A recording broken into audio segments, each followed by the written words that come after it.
নমস্কার, India news বাংলায় আপনাদের স্বাগত জানাচ্ছি। আমি ঋতুশ্রী মজুমদার। পুর নিয়োগ দুর্নীতি মামলায় মন্ত্রী সুজিত বসুর বাড়িতে ইডির হানা। শ্রীভূমি স্পোর্টিং ক্লাবের দুর্গাপুজো সুজিত বসুর নামেই পরিচিত। লেক টাউন এলাকায় শুক্রবার সকাল থেকেই চাপা উত্তেজনা চলছে। ইডির প্রশ্নবাণের সামনে পড়েছেন রাজ্যের দমকল মন্ত্রী। বেশ কিছু প্রশ্ন জানতে পারা গেছে অসমর্থিত সূত্রে। ইডির প্রশ্ন উঠে এসেছে নিতাই দত্ত প্রসঙ্গে। নিতাই দত্তের সঙ্গে মন্ত্রী সম্পর্কের বিষয়ে জানতে চাওয়া হয়েছে। মন্ত্রীর কন্যার বিবাহ উপলক্ষে বিপুল অর্থ খরচ হয়েছিল। সুজিত বসু সেই অর্থ ব্যয় করেছিলেন বলে খবর। সেই টাকার উৎস কি ছিল? ইডির প্রশ্নমালায় সেই বিষয়ে উল্লেখ আছে বলে খবর। লেক টাউনের দুটি বাড়িতে শুক্রবার সকাল 6:30 থেকে ইডির তল্লাশি অভিযান। পাশাপাশি মন্ত্রীকে জিজ্ঞাসাবাদও করা হচ্ছে। রাজ্যের দমকল মন্ত্রী তৃণমূল নেতা সুজিত বসু একাধিক প্রশ্নের সম্মুখীন হয়েছেন। মন্ত্রীরা ভাই তিনি ছাড়া আর কেউ রাজনীতিতে এসেছেন কি? সুজিত বসুর আয়ের উৎস কি?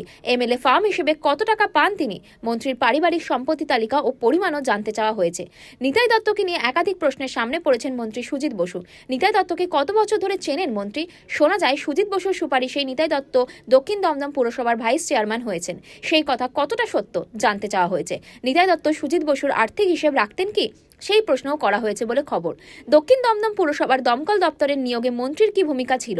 নিয়োগের ক্ষেত্রে মন্ত্রী আদেও কি কাউকে রেফার করেছিলেন? শ্রীভূমি স্পোর্টিং ক্লাবের প্রেসিডেন্ট তিনি। সেই ক্লাবের টাকার সূত্র কি? সেই বিষয়ে জানতে চাওয়া হয়।